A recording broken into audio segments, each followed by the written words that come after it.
শরীফের ঘরে বসে বসে নারী পুরুষের কাছে ইমাম মেহেদীর নাম ইমাম মেহেদী আখেরা। আসসালামু আলাইকুম রহমতুল্লাহি ওবরাকাতু। প্রিয় দর্শকবৃন্দু, চলে আসলাম আপনাদের মাঝে নতুন একটা ভিডিও নিয়ে মজুমদার 365 চ্যানেল থেকে।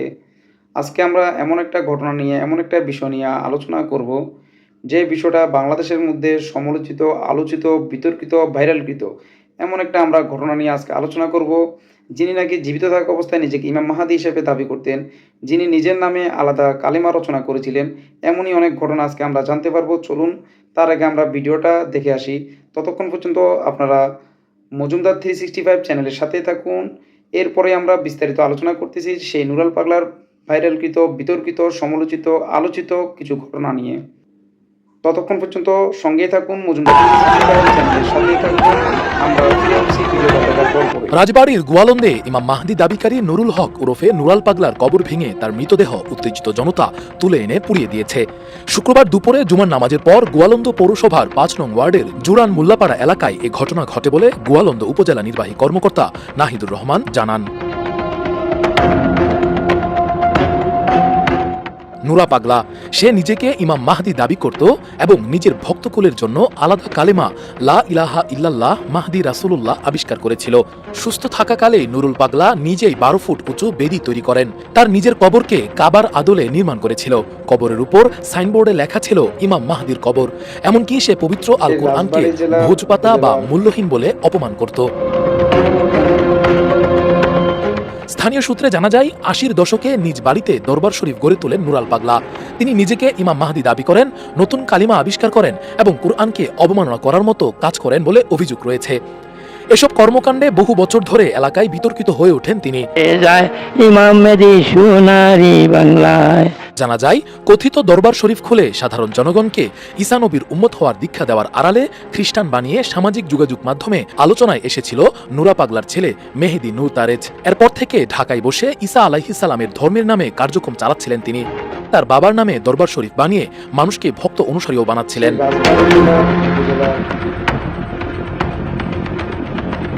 গত ২৩ আগস্ট বার্ধক্যজনিত কারণে মারা গেলে তার ভক্তরা রাতেই বিশেষ কায়দায় ১২ ফুট উঁচু বেদি নির্মাণ করে কবর দেয়।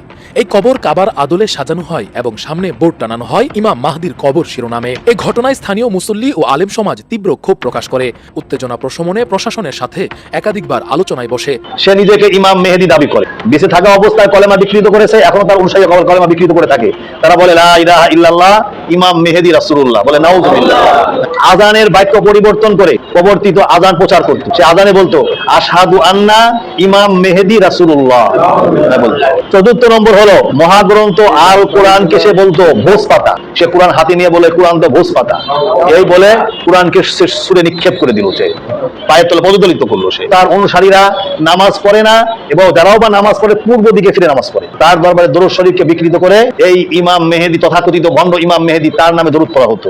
তার মৃত্যুর পরে তার কবরটাকে ১২ ফিট উঁচু বেদি করে সেখানে খ্রিস্ট ধর্মের নাম, সে মুসলমান কিন্তু কবরটা দেওয়া হয়েছে খ্রিস্ট ধর্মের অনুযায়ী, অর্থাৎ ১২ ফিট উঁচু করে, যেটা কুরআন সুন্নাহ বহির্ভূত। আলোচনার প্রথমে নুরুলের পরিবার ১ সপ্তাহ সময় নিলেও এ ব্যাপারে তারা তাদের সিদ্ধান্তে অনড় থাকে। ধর্মীয় অনুভূতিতে আঘাতের অভিযোগ তুলে ইমান আকিদা রক্ষা কমিটি গঠন করা হয়। পরপর কয়েকটি সংবাদ সম্মেলন, স্মারকলিপি ও প্রশাসনের সাথে বৈঠকের মাধ্যমে কবর সমতল করার দাবি জানানো হয়। জেলা প্রশাসকের কাছে লিখিত দাবিও পেশ করা হয়। তবে প্রশাসনের পক্ষ থেকে কার্যকর কোনো পদক্ষেপ না আসায় ক্ষোভ আরও বাড়তে থাকে। গতকাল শুক্রবার জুমার নামাজের পর পূর্ব ঘোষিত কর্মসূচি অনুযায়ী বিক্ষোভ সমাবেশ অনুষ্ঠিত হয় গোয়ালন্দ আনসার ক্লাব মাঠে। সমাবেশে ইমাম কমিটি, জামাত ইসলামের নেতারা, স্থানীয় বিএনপি নেতৃবৃন্দ সহ বিভিন্ন ইসলামী দলের প্রতিনিধিরা বক্তব্য দেন।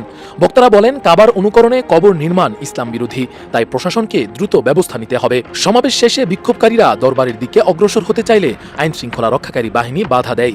এ সময় সংঘর্ষ বাধে। বিক্ষুব্ধ জনতা লাঠিসোঁটা, শাবল ও হাতুড়ি নিয়ে দরবারে প্রবেশ করে ভবন ভাঙচুর ও অগ্নিসংযোগ করে।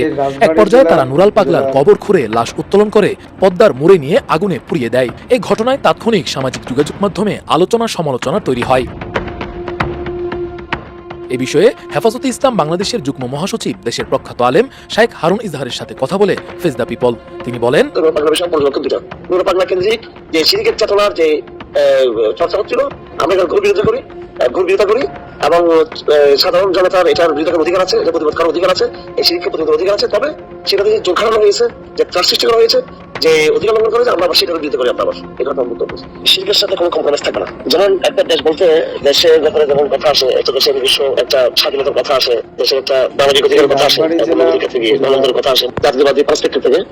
ইসলামের পার্সপেক্টিভ, ইসলামের নিজস্ব কিছু মূলনীতি আছে, সেটা হলো ইসলামের সমাজ অবশ্যই সেটা মুক্ত থাকতে হবে। তো শিরকের বিরুদ্ধে করা এবং শিরকের বিরুদ্ধে প্রতিবাদ প্রতিরোধ, এটা একদম একজন মুসলমানের স্বাভাবিক ধর্মীয় জীবনযাপন অংশগত করে। এটা প্রতিরোধ করার, এটা বিরোধিতা করার অধিকার আছে, কিন্তু সেটা অবশ্যই সেটা মানবিক পন্থে হতে হবে এবং সেটা ইসলামী রীতিমতো হতে হবে। মানুষের লাশ পুড়িয়ে দেওয়া, এমনকি কোনো কাফের এবং মুসলিমের লাশকে পুড়িয়ে ফেলা, এটা কিন্তু ইসলাম কখনো সমর্থন করে না এটাকে। আর মাজার যেহেতু বাংলাদেশে এটা বেদাত এবং শিরকের প্রতীক, এটা একটা প্রতীক, তবু যেহেতু এটা সামাজিক যেহেতু একটা অবস্থান এখানে আছে, সে এই অন্যায়টাকে প্রতিরোধ করার ক্ষেত্রে আমাদেরকে প্রজ্ঞা এবং দাওয়াতের ভাষা আমাদেরকে করতে হবে।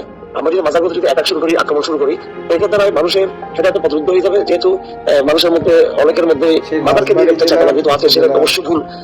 এটাকে দাওয়াতের ভাষায় এবং প্রতিবাদের ভাষায় এটাকে ওইভাবে এটাকে ফাংশন করতে হবে। সবশেষে তিনি বলেন, নুরাল পাগলার শিরিকের চেতনার যে চর্চা হচ্ছিল, আমরা এটার ঘোর বিরোধিতা করি। সাধারণ জনতার এ ব্যাপারে প্রতিবাদ করার অধিকার আছে, তবে এই প্রতিবাদে যে ত্রাস সৃষ্টি করা হয়েছে, আমরা এটার বিরোধিতা করি। প্রত্যক্ষদর্শীরা জানান, আলেম ওলামা শুরু থেকেই জনগণকে সংযত থাকার আহ্বান জানালেও উগ্র জনতার একটি অংশ নিয়ন্ত্রণের বাইরে চলে যায়। পুলিশ ও প্রশাসনের গাড়ি ভাঙচুর করা হয়, বেশ কয়েকজন আহত হয়েছেন বলে জানা গেছে। এ ঘটনায় গোয়ালন্দঘাট থানার ভারপ্রাপ্ত কর্মকর্তা ওসি রাকিবুল ইসলাম জানান, থানার উপপরিদর্শক সেলিম বাদী হয়ে আজ ভোরে ৩৫০০ অজ্ঞাত ব্যক্তির বিরুদ্ধে মামলা করে। মামলায় পুলিশের উপর হামলা, সরকারি দায়িত্ব পালনে বাধা, সরকারি সম্পত্তি ভাঙচুর ও অগ্নিসংযোগের অভিযোগ আনা হয়েছে। এ বিষয়ে আরও জানতে ফেস দ্য পিপল কথা বলেন ইসলামী আলোচক মাওলানা আবু মোহাম্মদ রহমানের সাথে। তিনি বলেন, মুসলমানদের কাছে সবচেয়ে প্রিয় স্থান বাইতুল্লাহ তথা আল্লাহর ঘরের আকৃতিতে তিনি তার কবরকে তৈরি করে মুসলমানদের হৃদয়ে রক্তক্ষরণ ঘটিয়েছেন। ওই এলাকার তৌহিদি জনতা প্রশাসনকে বারবার বিষয়টি জানিয়েছেন, কিন্তু প্রশাসন নীরব ভূমিকা পালন করার কারণে মুসলমানদের হৃদয়ে যে ক্ষোভ, তারই বহিঃপ্রকাশ এখানে ঘটেছে। তৌহিদি জনতা উত্তেজিত হয়ে লাশের গায়ে কখনোই আগুন দিতে পারে না। আমাদের আবেগকে নিয়ন্ত্রণ রাখতে হবে। আমি বাতিল বা শিরিকের প্রতিবাদ করব, সেটা কোরআন এবং সুন্নাহ সমর্থিত পদ্ধতিতে হবে। কোনো লাশকে কবর থেকে উঠিয়ে জ্বালিয়ে ফেলা, এটা কোনোভাবেই ইসলাম সমর্থন করে না। আসলে মিডিয়া অনেক সময় তিলকে তাল বানায়। মিডিয়া যেভাবে এখানে হাইলাইট করছে, বিষয়টি আসলে এরকম নয়। কেননা আসল বিষয়টি অনুধাবন করতে হলে আমাদেরকে পিছনে যেতে হবে। যে দীর্ঘদিনের যাবৎ তিনি নিজেকে ইমাম মাহদী দাবি করেছেন, ইসলামকে বিকৃত করেছেন, বাইতুল্লাহকে অবমাননা করেছেন, এই বিষয়গুলো মিডিয়া হাইলাইট না করে বরং মিডিয়া একতরফাভাবে এখানে প্রচার চালানো হচ্ছে। আমি বলবো যে এটা হলুদ সাংবাদিকতারই একটা বহিঃপ্রকাশ এখানে ঘটছে। এই ঘটনার পর স্থানীয় জনমনে বিভাজন দেখা দিয়েছে। একদিকে নুরাল পাগলার কর্মকাণ্ডে ঘৃণা ও ক্ষোভ, অন্যদিকে লাশ পুড়িয়ে ফেলার মতো কাজের প্রতি তীব্র নিন্দা।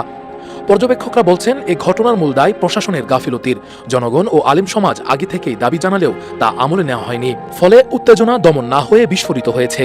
এখন পুরো দায়ভার সাধারণ মুসলিমদের কাঁধে চাপানোর চেষ্টা চলছে। ইসলামী চিন্তাবিদদের মতে, এই ঘটনা আমাদের সামনে স্পষ্ট শিক্ষা হাজির করেছে। ইসলাম বিরোধী কর্মকাণ্ডের বিরুদ্ধে জনগণের ক্ষোভ স্বাভাবিক, তবে এর প্রতিক্রিয়া শরীয়তের সীমা অতিক্রম করলে তা ইসলামের নয়, বরং ইসলাম বিরোধীদেরই শক্তিশালী করে।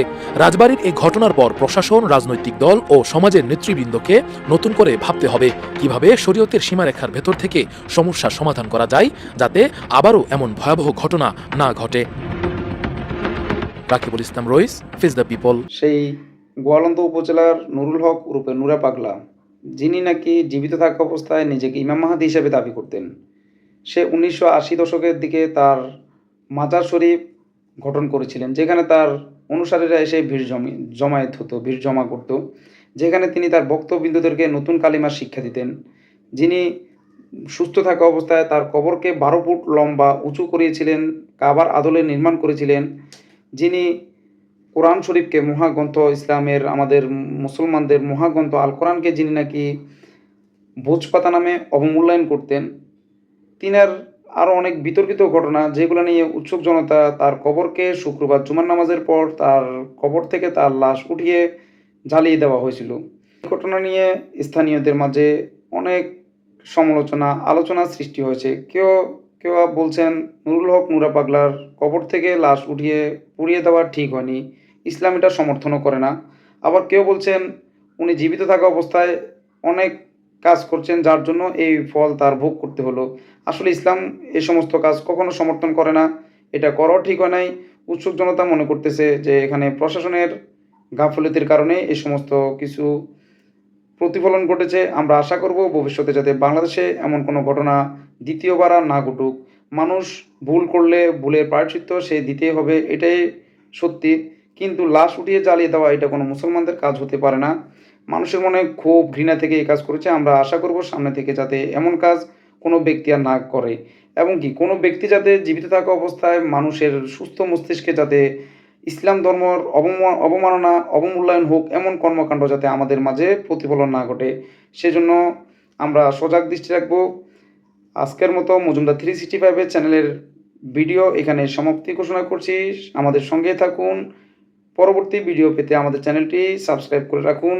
ততক্ষণ পর্যন্ত ভালো থাকবেন, সুস্থ থাকবেন। আসসালামু আলাইকুম ওয়া রাহমাতুল্লাহি ওয়া বারাকাতুহু।